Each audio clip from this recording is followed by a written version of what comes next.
Comme elle le fait tous les jours, Tamara, une intervenante communautaire, va rencontrer des personnes âgées qui ont besoin d'aide à domicile. Je viens de la théière de Teapot. Bonjour. Le CLSC a me référer de votre nom parce que vous avez besoin des services. Cette journée-là, elle rencontre Monique, 86 ans, et son mari Laurent, qui en a 88. Même s'ils sont bien conscients que leur état de santé s'est détérioré au cours des derniers mois, ce qu'ils souhaitent le plus au monde, c'est de rester ensemble dans leur maison. Et ce qu'ils veulent, c'est du soutien à domicile. Nos enfants, il y en a une de pas bien loin, mais elle travaille. Ils ne sont pas toujours ici pour nous aider, là. Le plus difficile, c'est quand on manque de quoi pour manger. Des fois, on peut manquer du lait, des affaires de même, là. On n'a plus d'auto, là. Pour elle, le gouvernement n'en fait pas assez. Pourquoi qu'il dit qu'il a amélioré l'aide à domicile, mais on a de la misère à avoir des services? Dans l'ouest de l'île de Montréal, où ils habitent, les budgets alloués à l'aide à domicile, selon nos calculs, ont diminué de 10 % cette année par rapport à l'an passé, ce qui se traduit par 100 000 heures de services privés en moins cette année.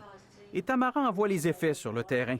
Elle affirme même avoir rencontré une dame de 85 ans qui attend depuis 8 mois de l'aide pour prendre un bain. J'étais choquée.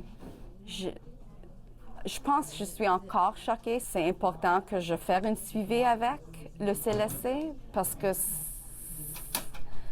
c'est pas normal. On ne devrait pas attendre 8 mois pour prendre un bain.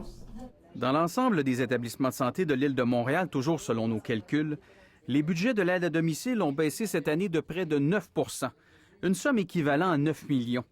Pas étonnant donc que les effets de ces réductions budgétaires se fassent sentir un peu partout à Montréal, même à l'autre bout de l'île, dans l'est de la ville.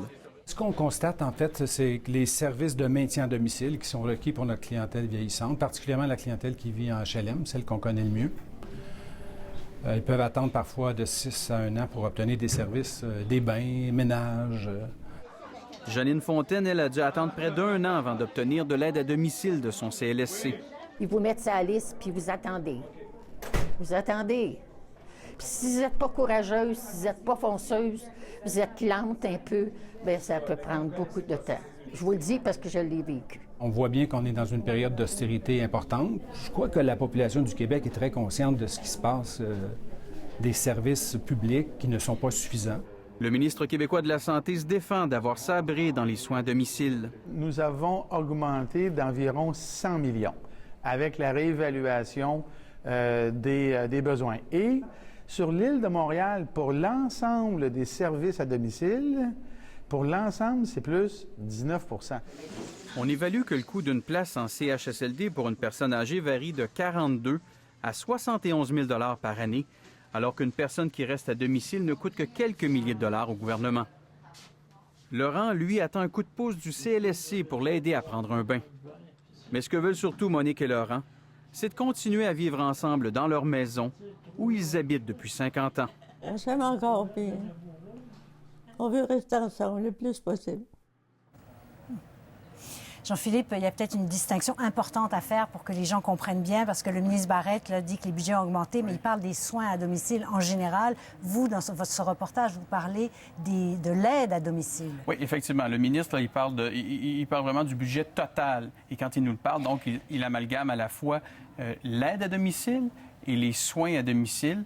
Et nous, alors, vous l'avez bien dit dans notre reportage, ce n'était que l'aide à domicile. Ce qu'on a eu comme document, les chiffres, on s'est basé sur des documents qu'on a obtenus et qui nous parlent, entre autres, des prévisions budgétaires, des budgets pour les 5 CIUS qu'on retrouve ici sur l'île de Montréal.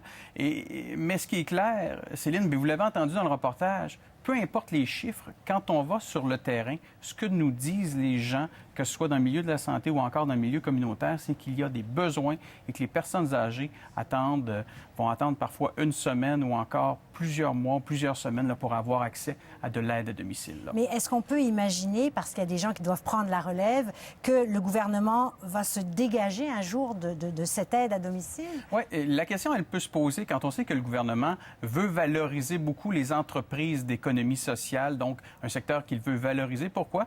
Parce qu'il voit, entre autres, une possibilité de création d'emplois. Merci beaucoup, Jean-Philippe. Très bon reportage. Merci, au revoir.